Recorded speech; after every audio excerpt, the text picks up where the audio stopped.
The Duke of Lindham agreed to marry the most overlooked woman in London on the kind of wager that a sober man does not make. He was not sober. He was not, however, entirely as drunk as his friends believed.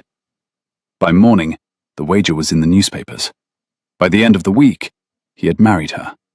And by the following Thursday, the three men who had laughed loudest at the wager in the smoking room of White's were each discovering, separately and to their great inconvenience, that a woman no lord in London had noticed for 3 seasons was a woman the whole of London could not now stop looking at. This is the story of a dare, a bride, a Yorkshire estate that no one at the club had heard of, and a punishment that turned out, by all accounts, to be the best thing that had ever happened to Oliver Redgrave, 8th Duke of Lindham, though it took him rather longer than his wife to say so. It began in the smoking room at 11:30 on a Tuesday evening in late October, 1824. Oliver had come up from Hertfordshire that afternoon after 3 weeks of unbroken fox hunting, smelling faintly of damp wool and winter grass, and had allowed himself to be carried along by Lord Bertram Horsley and Viscount Dunmore into an evening that contained rather more brandy than it ought to have. The season was over. The great houses of Mayfair were half shuttered. The club was emptier than it had been in September, and the three of them had claimed the broad leather bench nearest the fire as though it were a garrison. Bertram had been losing at piquet. Bertram generally lost at piquet. He compensated for this by making louder and louder observations about the other members, which was a habit his friends endured, because Bertram, for all his faults, kept them entertained. At 11:27, Bertram's observation was the following. "Lindham, old friend, you have had the most disgusting run of luck this season. I count 3 heiresses, a widow, and whatever that business at the Conisbrough ball was." "Mathematics was never your strength, Bertram," Oliver said, without opening his eyes. "I submit," Bertram continued, because he had not come to the point yet, "that in the interests of cosmic fairness, you owe the rest of us a disappointment, a visible one, something to shore up the general morale." Dunmore, who was quieter but not more sober, laughed. Oliver opened one eye. "What did you have in mind?" Bertram sat forward. He had that look he wore when he was about to be clever, which meant that whatever came next would be stupid in a decorative way. "A wager," he said. "You are to marry by, let us say, the end of next week. The bride is to be the most overlooked woman in London. A lady, of course, gentleman's daughter, not below, but plain, dowryless, the kind of young woman who has sat against the wall for 3 seasons without being asked to dance. You will propose, you will be accepted, you will marry her by special license, and you will present her at the first assembly of November. If you do, the Irish hunter you admired in my stables last spring is yours. If you refuse, the forfeit is your Irish hunter, transferred to me." "The bay." "The bay." Oliver laughed. It was a short, reckless laugh of a man who had been a duke too young, was unused to being told no, and had not yet, at 28, learned to distrust his own laughter. "Witnesses," he said. Dunmore raised his glass. "Present." 3 other gentlemen at a neighbouring table turned their heads. Bertram, grinning, waved them in. Lord Pelham, Mr. Carstairs, and the young Honourable James Morwood, who was Miss Henrietta Morwood's younger cousin, up from Cambridge for the week, and who happened, at that precise moment, to have drawn 1 chair closer to the fire than anyone yet realised. "Agreed," said Bertram. "Agreed," said Oliver. The cards were marked. The brandy was topped. The clock at the end of the room chimed midnight, at which point the agreement, by the unwritten law of the club, was binding on a gentleman's honour. Young James Morwood, who was 22 years old and had his cousin Henrietta's long memory for the exact words of a conversation, did not interrupt. He finished his single glass of port. He rose quietly 20 minutes later. He walked back to his lodgings in Jermyn Street. He wrote his cousin a letter. The letter was delivered to Miss Henrietta Morwood, at her uncle's house in Great Ormond Street at 7 the next morning, along with the second post. Henrietta read it over her toast. She set the letter down. She picked up her tea. She looked out of the breakfast room window at the thin October sunlight on the plane trees of the square, and she allowed herself, for exactly 1 minute, to be angry. Then she set the anger aside, where she kept such things, and began to think. Her uncle, the Reverend Dr. Theophilus Morwood, sat opposite her with his Hebrew grammar, and did not notice that she had gone very still. The Reverend Dr. Morwood rarely noticed anything about his niece after the first pouring of tea, which was when he considered her part of his morning complete. Henrietta was 26. She had been in London for 3 seasons. She had not once been engaged, had not once been in love, and had attended a total of 41 balls, suppers, musical evenings, and routes, without being asked to dance more than thrice at any of them. And those had been charity dances, arranged by kindly aunts, which she had learned to decline on principle after the 2nd season. She was not beautiful in the sense that London used the word. She was slender, upright, dark-haired in a plain Yorkshire way, with eyes the colour of wet slate, a high intelligent forehead, and a mouth that, when it was amused, could rearrange her whole face into something no one had ever quite catalogued. 3 months ago, her great-uncle, Sir Edmund Morwood of Brambling Hall in the North Riding, had died. She had been his only heir. The probate had cleared the previous Tuesday. No one in London knew. She had come to London that particular autumn, after the season, deliberately, to visit her uncle Theophilus and to make certain arrangements, privately, with the family solicitor at Lincoln's Inn. She was to return to Yorkshire in a fortnight. She would not, under ordinary circumstances, have been at any gathering where the Duke of Lindham might find her. Ordinary circumstances, however, had just altered. Henrietta took her pen and her pocketbook, and she wrote down, in her very small, scholarly hand, the following. The assembly at Lady Conisborough's tomorrow evening. The musical soirée at Mrs. Fortescue's on Thursday. And then a third line, underscored once, for emphasis. Do nothing. Because Henrietta Morwood was not a woman who charged her own wedding. She intended to let the Duke of Lindham find her. He did. Lady Conisborough's assembly, Wednesday evening, a house on the south side of Berkeley Square. A small amateur soprano straining her way through an Italian aria of indifferent provenance. The chairs arranged in uneven rows, as though the hostess had not quite decided how many people she wished to insult by inviting. Henrietta sat toward the back, in a pewter-grey watered silk, with a narrow band of crimson at the hem and sleeves. She had chosen the colour with deliberation. A woman who is to be overlooked does not wear grey. She wears rose, or primrose, or pale blue, or any of the pastel shades in which a young lady performs invisibility. Henrietta had done her invisibility in pastel for 3 seasons. She was done. Tonight she wore slate, the colour of her eyes, with a single thread of blood-red silk that said, I am here. Notice it, or do not. A book was open on her lap. She was not reading it. The Duke of Lindham, following her cousin's quietly worded hint, had arrived at 8:20. He was wearing a dark green tailcoat over a cream silk waistcoat, buff breeches, polished hessians. His dark chestnut hair had been trimmed that afternoon. His steel blue eyes, which had been the subject of a great many private speculations in every drawing room within 2 miles of Hanover Square for the last 7 years, were, for the first time in his adult life, looking for one particular woman in a room. He found her inside 90 seconds. He made his way toward her, not quickly. He was still the Duke of Lindham. He did not hurry through a room for any woman, but without any of the diversionary stops he usually made along the way. He passed Lady Conisborough with a single polite bow. He passed the Miss Felthams, who rose 3 inches in their chairs in evident hope. He did not stop. He arrived at the empty chair next to Miss Morwood as the soprano, in a final aria, reached for a high C that had been promised but not, in the event, delivered. Miss Morwood, he said. Henrietta looked up from her book. Your Grace? I believe, Oliver said, we have been introduced.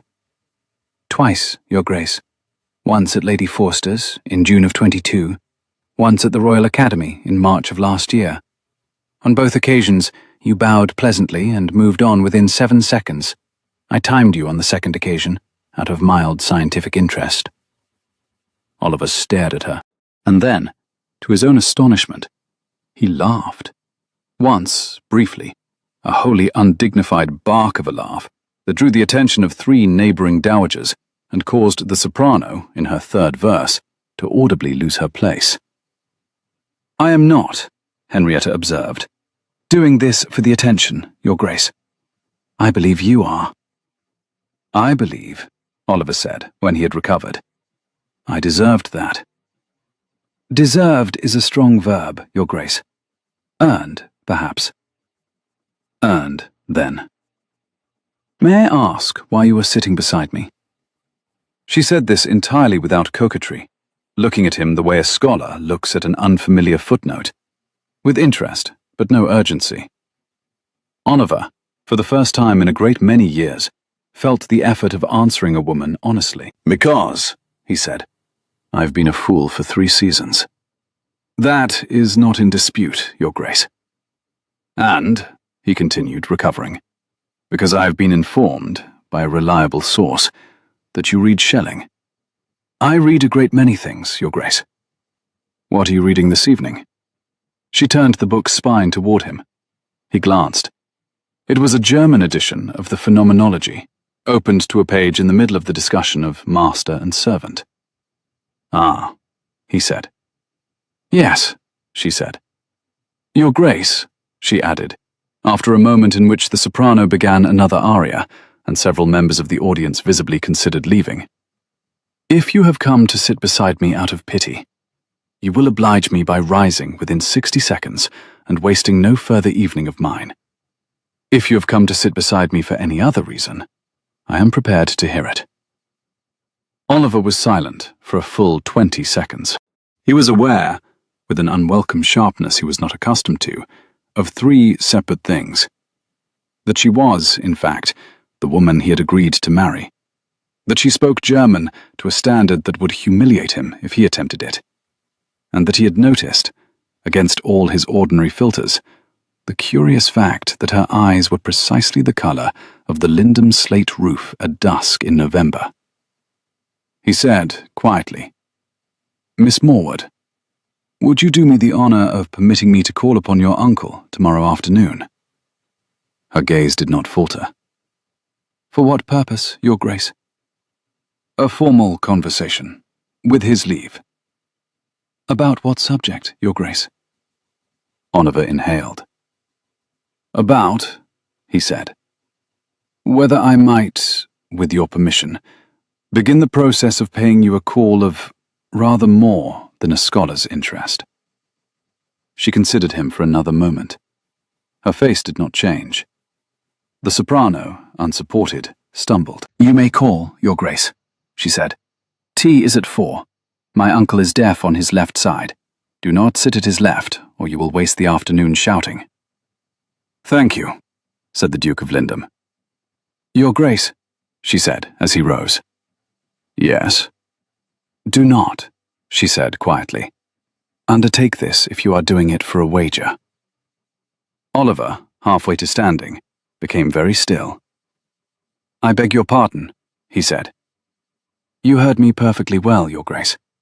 I have the misfortune of a cousin with a good memory who was in the club last night. I will not repeat the word. I will only tell you, plainly, that if this is a continuation of that conversation, we will not have another, and my uncle will not be at home tomorrow at any hour you may name." Oliver sat down again. He sat for a full minute without speaking. Then he said, very quietly, and with an expression his closest friends would not have recognized, "Miss Morwood, I made that wager. I accepted it.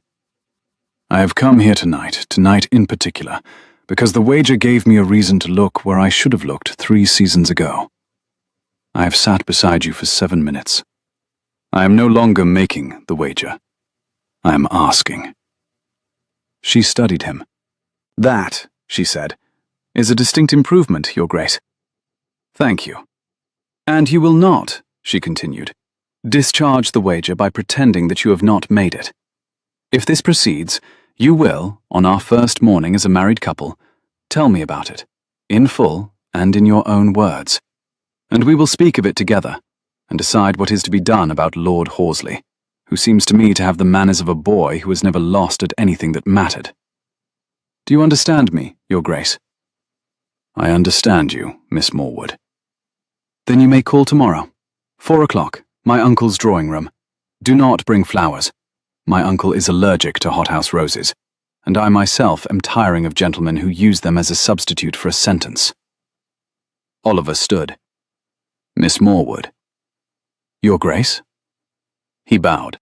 He walked out of Lady Conisper's drawing room, a different man from the one who had walked in, which was a transformation Lady Conisper's soprano could not claim to have produced in anyone else present. He was not, it must be said, yet a good man.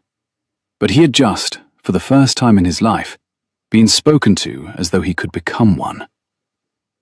The Reverend Dr. Theophilus Morwood received the Duke of Lindham at 4 o'clock the following afternoon, in his drawing room in Great Ormond Street, seated in his most comfortable chair, with his niece to his right, a tea service between them, and a deeply incurious expression on his face, which Oliver had been warned of, and which Oliver, within 3 minutes, began to understand. Dr. Morwood drank 2 cups of tea, ate 3 pieces of shortbread, made a single observation about the rainy weather, and mentioned, in passing, that his niece was a woman of independent judgment, and that he did not consider it his business to manage her on this point, as he had not managed her on any other for some years, and had, he believed, been wise in his neglect. Dr. Morwood then excused himself to his study to resume his Hebrew grammar. Henrietta and Oliver were left alone with the tea service and the light of a grey October afternoon. He sat forward. He set his cup down. He said, Miss Morwood, I have thought about nothing since last night. That is a very short interval, Your Grace. It is a truthful one. It is also, she said, a sentence a great many gentlemen have said to a great many young women in the last 70 years, and it has not, on the whole, been an accurate predictor of anything. Miss Morwood. Your Grace. Will you, he said, marry me? She did not answer immediately. She set her cup down. She folded her hands on her lap in the way of a woman who has rehearsed her answer and is now determining the order of its clauses. Yes, she said. I will marry you, Your Grace, upon 6 conditions. Name them. 1. We will marry by special license within 7 days, because your wager gives me no better leverage than the present moment, and I intend to use it. 2. You will inform Lord Horsley of the marriage personally, before the announcement is printed, and in my hearing. 3. We will sign, before the wedding, a settlement that leaves me in full independent possession of any property I currently hold or may later inherit. 4.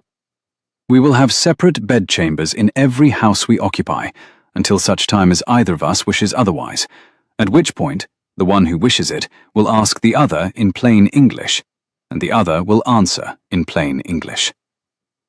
5. We will not lie to one another, Your Grace, on any subject of importance, from the smallest domestic preference to the largest political question. And 6. I will go to Brambling Hall, my estate in the North Riding, for not less than 4 months each year, and you will come with me for at least 2 of those, and you will not complain of the roads. She paused. Do you agree, Your Grace? Oliver, who had come to the house expecting to spend the afternoon persuading her, realized that he had been already accepted, conditionally, and that his remaining task was to assent. I agree, he said, to all 6 conditions. Then I will marry you, Your Grace. Miss Morwood. Oliver. Henrietta. That is better. They married 4 days later at a parish church in Hanover Square on a damp morning, with her uncle, her cousin James, 2 elderly Morwood aunts, Oliver's valet, Oliver's man of business, and Oliver's groomsman, who was an old Eton friend called Charles Eldridge, not Bertram, not Dunmore, in attendance. She wore ivory silk with a single band of ruby-red velvet at the waist, a small lace veil, no flowers, a plain gold band. He wore a dark blue coat and a cream waistcoat, and a cravat that his valet had, for the first time in 4 years, not had to tie twice. They walked out into the October rain together and climbed into a closed carriage that took them back to Lindham House in Grosvenor Square, where breakfast was served at 11 in the small breakfast room, which faced the garden, and which had, that morning, been laid with white hothouse chrysanthemums, because Oliver had remembered, against his usual run of memory, that she had said nothing against chrysanthemums. She sat across from him and observed this. She smiled, once, and did not mention it. She poured the coffee. She said, "Oliver, Henrietta, I have 3 pieces of information for you. I believe this is the appropriate moment, and our settlement is signed, so there is no longer any reason to defer." "Go on." "My great-uncle, Sir Edmund Morwood, died in July. I was his only heir. Probate cleared last Tuesday. I'm in full possession of Brambling Hall, a country seat of some 10,000 acres in the North Riding of Yorkshire, with a stone library that housed his personal collection of Greek and German manuscripts, and an annual income from the estate of £7,800. Oliver's hand, which had been raising a spoon toward his coffee, stopped halfway. "Henrietta." "I am not," she said mildly. "Finished. Please. Second, I have been in London this autumn, after the season, specifically because I had business with my solicitor at Lincoln's Inn. I have no dowry on paper, because I did not wish to have one. I do not wish to be married for an income of mine. I do not, in general, wish to be managed." "Understood." Third, she drank a small sip of coffee. "I have known about Lord Horsley's wager since the morning after it was made. My cousin James wrote to me. I came to Lady Conisborough's specifically because I wished to see, with my own eyes, what kind of man you would be when you looked for me. I had determined, before you arrived, that I would accept you if you sat down and spoke to me as a reasonable adult, and decline you if you did not. You sat down. You spoke to me as a reasonable adult within 3 sentences. You asked for my uncle's leave within 7 minutes. Therefore, I accepted." Oliver was silent for what felt, to him, like a very long time. "Henrietta." "Oliver."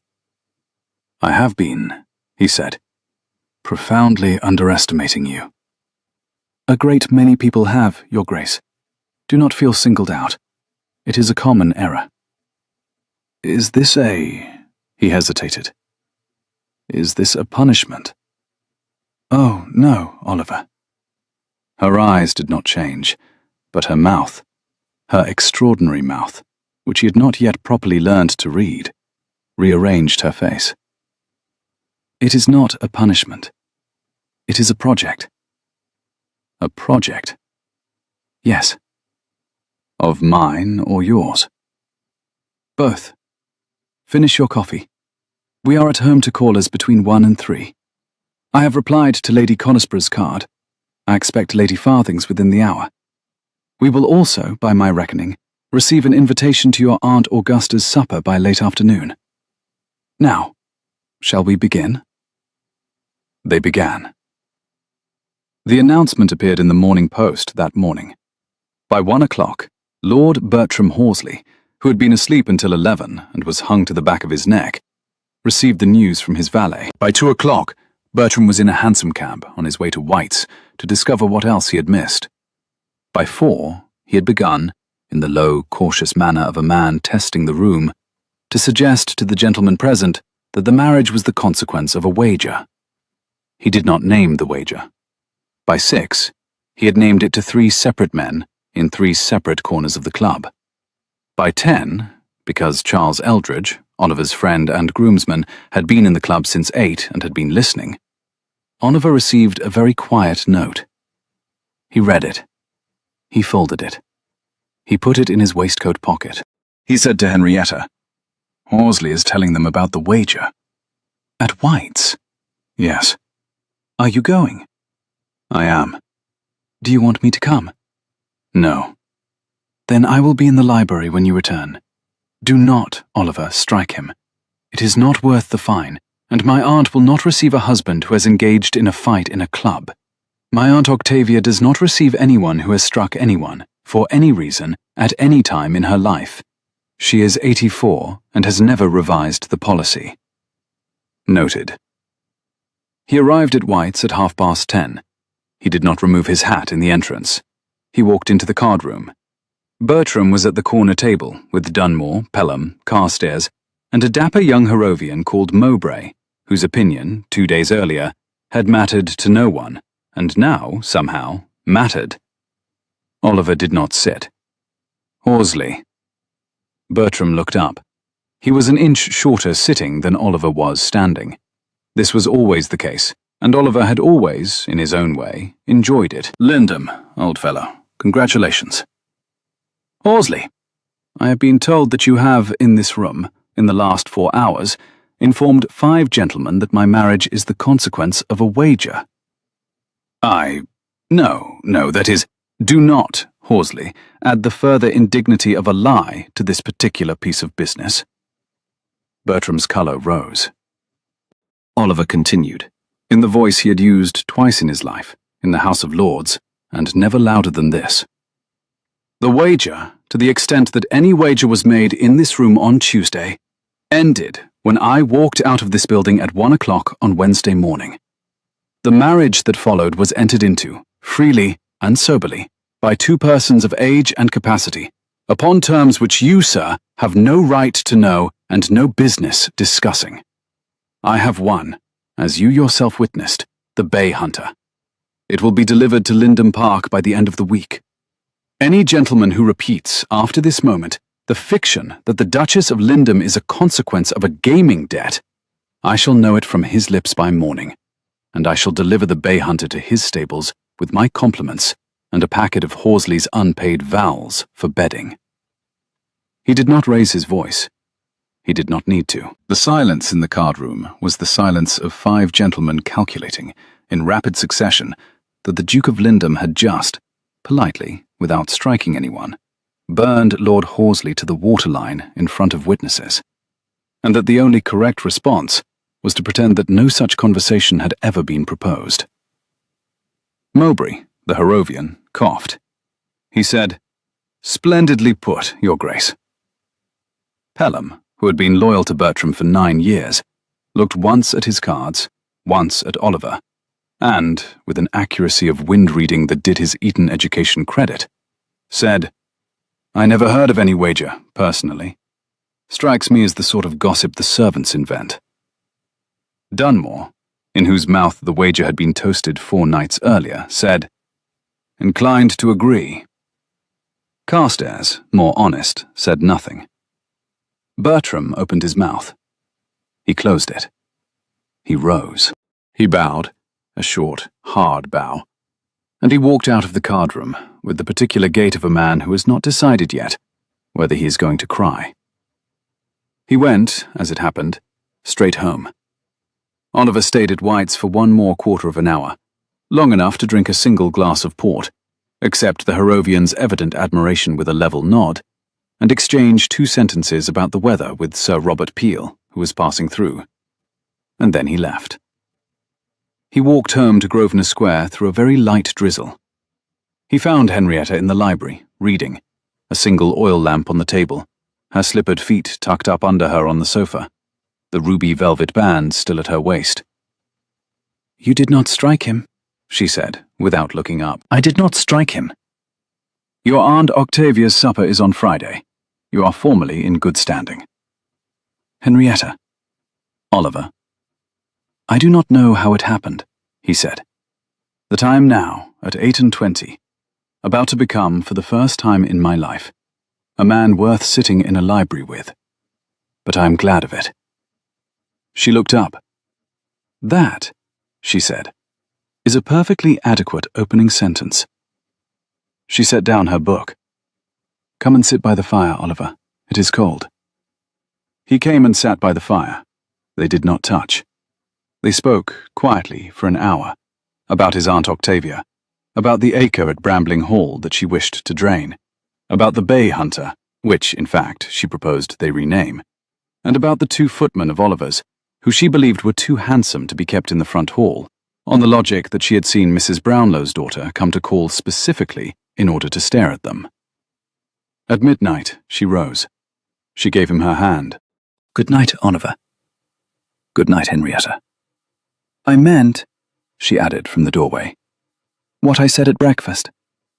I do not wish to be managed, but I am, as it happens, capable of wishing. If and when I do, you will know." He bowed. She went up. He stayed in the library until the fire was ash, and then he went up himself. And he did not, that night, sleep for some time. Lady Augusta, Dowager Duchess of Westmarch, at 64, was Oliver's mother's elder sister and his godmother, and was, by common consent, the most terrifying woman in the county of Middlesex. She was also his closest surviving relative on his mother's side, and she had not spoken kindly to him for 6 months. Her supper on Friday was, therefore, the first true test. Henrietta wore for this occasion a peacock blue velvet evening gown of a shade her new Parisian maid, Marie, had identified within 7 minutes of examining her colouring, and which Marie described, in her careful French, as the only possible colour for a woman whose eyes were in open dispute with the rest of her face. With it, she wore a simple gold locket that had been her mother's, a pair of garnet eardrops, and her hair dressed high and smooth, in a style Henrietta had never attempted in London, and which rearranged her face into something very nearly arresting. Oliver, who had never seen her in velvet, forgot, briefly, how to tie his own cravat. Aunt Augusta's dining room held 16. The supper was for 12. Oliver, Henrietta, Aunt Augusta herself, 3 of Aunt Augusta's ancient contemporaries, whose collective weight of reputation could sink a small ship, the Bishop of London, Lady Farthing, a young poet, 2 widowed viscountesses of opposite politics, and Charles Eldridge, who had been included at Oliver's quiet request. Aunt Augusta received Henrietta at the door with a look that could have scored glass. "So," she said, "you are the one." "I am, Your Grace." "I have been given to understand that you read German." "I do, Your Grace." "I have been further given to understand that you read the modern Prussian theologians." "I have read some of them, Your Grace." "Name 3.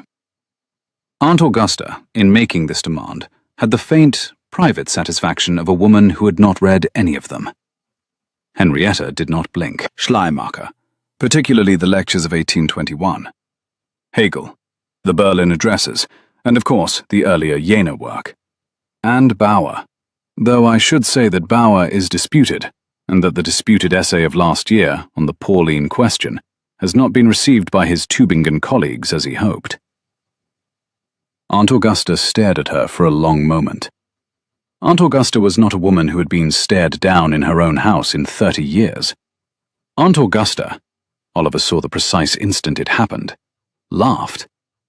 "Well," she said, "come in, child. Sit on my right. You shall correct me for the rest of the evening, and no one else shall speak above a whisper." Henrietta, inclining her head, said, "With respect, Your Grace, I would prefer to correct you only on matters where you are wrong, which I suspect will not constitute the bulk of the evening." "Come in," said Aunt Augusta, already smiling. They went in. Over the soup, Aunt Augusta corrected Henrietta once on a point of the Hebrew Masoretic, which was Aunt Augusta's own field. Henrietta conceded the correction gracefully. Over the fish, Henrietta corrected Aunt Augusta once on a matter of German verbal aspect, very quietly, with half a smile. Aunt Augusta, to the astonishment of 2 widowed viscountesses and the Bishop of London, accepted the correction with both hands raised. By the time the port was set, Aunt Augusta had invited Henrietta to read the Phenomenology with her on Tuesdays. By the time Henrietta rose with the ladies, the widowed viscountess of conservative politics had privately decided to invite her to a small supper of her own. The widowed Viscountess of liberal politics had privately decided the same. The Bishop of London had decided that the Duke of Lindham was a more serious man than he had previously credited, and the young poet had decided to write a sonnet. Charles Eldridge at the port said quietly to Oliver, "I have never seen your aunt enjoy herself." "Neither," said Oliver, "have I." He watched his wife cross the dining room with the widowed Viscountesses, and he saw, with a clarity that he would later identify as the clarity of a man just falling in love, that Henrietta Morwood, now Duchess of Lindham, was the centre of gravity of that room, and that he had never, in his 28 years, been the centre of anything. It was, he later realised, the finest possible outcome of an evening that might have ended his social life. It did not end Lord Bertram Horsley's social life, precisely, but it began the long, slow erosion of it. 3 days after the supper, Bertram published, under a thinly disguised nom de plume, a paragraph in a gossip sheet that named the new Duchess of Lindham as the Duke's penance bride, rescued from an obscurity so thorough that 3 seasons could not disturb it, and installed in Grosvenor Square by the terms of a drawing-room wager. Aunt Augusta read the paragraph over her morning chocolate. She did not send a note. She sent a carriage. The carriage collected Oliver at 11:30. It took him to his aunt's drawing-room. She was already seated. She did not rise. Lindham. "Aunt, I have, as you know, 3 nephews, of which you are the least disappointing. I am prepared to exert myself on your behalf. Aunt, you will bring an action against Lord Horsley for libel. You will name me as a character witness. You will name, further, the Bishop of London, Lady Farthing, Mrs. Eldridge, who married your late father's cousin and is the only woman in the county who will say the word fibber in polite company, and Sir Robert Peel, whom I have already consulted by note. I have further consulted Mr. Wainwright of the Middle Temple. He will act. The fine will be £800, and the 2 clubs will eject him without further review. You have my permission to fight this in my name as well as your own. Aunt, do not, Lindham, tell me that you have considered and rejected this course of action. I am in no humour." "I was," Oliver said, "going to thank you." "Ah." She looked at him for a long moment. "You are fortunate, Oliver. You have married above yourself." "I am aware, Aunt." "Well, Mr. Wainwright will call at 3. Mr. Wainwright called at 3. The action proceeded. It was heard the following month at the Court of King's Bench before a judge who had been educated with the Bishop of London and who did not, in general, have patience for gossip sheet libel. The fine was £800. Lord Horsley, who had been elected to White's in 1819 and to Boodle's in 1820, was requested to withdraw from both.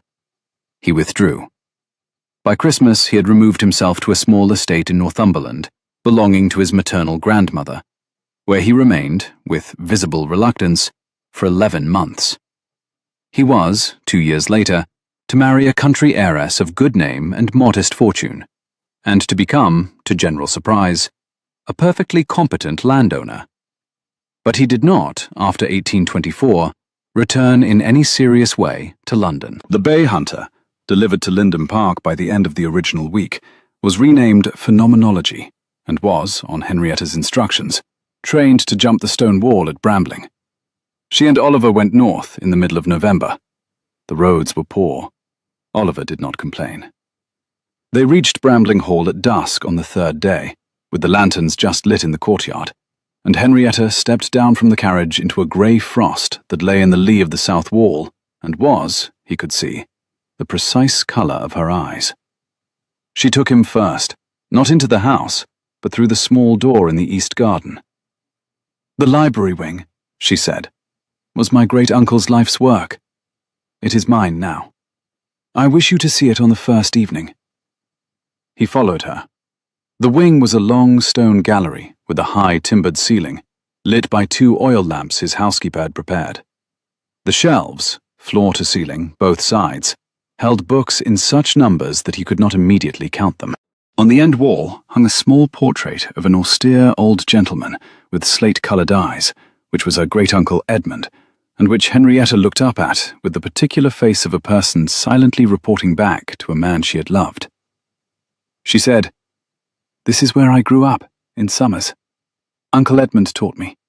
He taught me Greek, and he taught me German, and he taught me to ride, and he taught me, above all, to listen to a conversation carefully enough that I would not need to speak first. He died in July, in his own chair by the south window, with his spectacles still on his nose. I have not been back since the funeral." Oliver was silent. Henrietta looked at him. "You are," she said, "the first other person I have brought into this room since July, Oliver." Henrietta. "I did not intend." She paused. "I did not expect to want to tell anyone what this wing has been to me. I find, however, that I wish to tell you. Thank you. You are welcome, Oliver." A silence. He took her hand. She did not withdraw it. "I wish to tell you something else, Henrietta." "Go on." "I am aware that our marriage began as a wager. I am aware that I walked into your uncle's drawing room with a debt of honour to you, which I have not yet finished paying. I am aware that you have been, throughout, the cleverer of the two of us, and that you have built, out of my foolishness, a partnership which I did not, 2 months ago, deserve." "Go on, Oliver." "I am in love with you." She looked at him for a long moment. She did not smile, but her face, her whole scholar's face, which he had learned to read by stages over 6 weeks, rearranged itself with the softness he had not yet seen. "Oliver," she said, "that is a problem in domestic philosophy which I shall need your help working out." Henrietta. "Because," she continued, "I find that I am in love with you as well, and we are therefore in a situation the settlement does not anticipate, and which will require certain amendments." "What amendments?" "An amendment to Article 4, for one." Henrietta. "Yes?" "Shall we go in?" "We shall, Oliver. There is a fire. The housekeeper has laid a supper. I have asked her to open the claret my great-uncle kept for his own name-day, which I think, on balance, he would wish us to drink." They went in. Spring 1825. Brambling Hall, the morning room facing the south lawn, rain on the windows, a fire in the grate, a small tartan rug on the hearth, and on the rug, a 3-month-old infant in a white cotton gown, sleeping with the absolute confidence of a creature who has not yet met anyone who does not love her. Her name was Susanna. She had been born in February. She had Henrietta's slate-coloured eyes and Oliver's chestnut hair, and she already, at 3 months, seemed to be working out the precise moment at which a silence required her intervention. Henrietta sat on the sofa with a book. Oliver sat in the armchair opposite with a pile of estate accounts and a pair of her reading glasses perched, ridiculously, on his nose. "Oliver." "Henrietta." "Lord Horsley has married." "I had heard. Miss Appledore, I believe. Durham family." "A good match. I understand she is very sensible." "Poor Bertram." "Do not say poor Bertram, Oliver. He has been handed, by marriage, a wife considerably above his station. It is the 2nd instance this year." Oliver laughed. She turned a page. "Your Aunt Augusta has written. She proposes a joint Tuesday on Hegel, beginning in May, with Lady Farthing and the Bishop. She proposes that Susanna be carried in for 20 minutes of each session from June onwards, on the basis that she believes the auditory effect of infant company is salutary for elderly scholars." Extraordinary. She is not a sentimental woman, Oliver. If she says it is salutary, it is salutary. "Very well." A silence. The rain. The fire. Henrietta set her book down. "Oliver." "Henrietta." "I have been turning over, once again, The original wager. Must you? One last time. Go on. I think, on reflection, Lord Horsley was right about one thing. You did owe the world a punishment. You had had too much luck. You had been too much admired. And you were in danger of becoming, by 30, a dull kind of man. Your point? My point, Oliver, is that the punishment worked.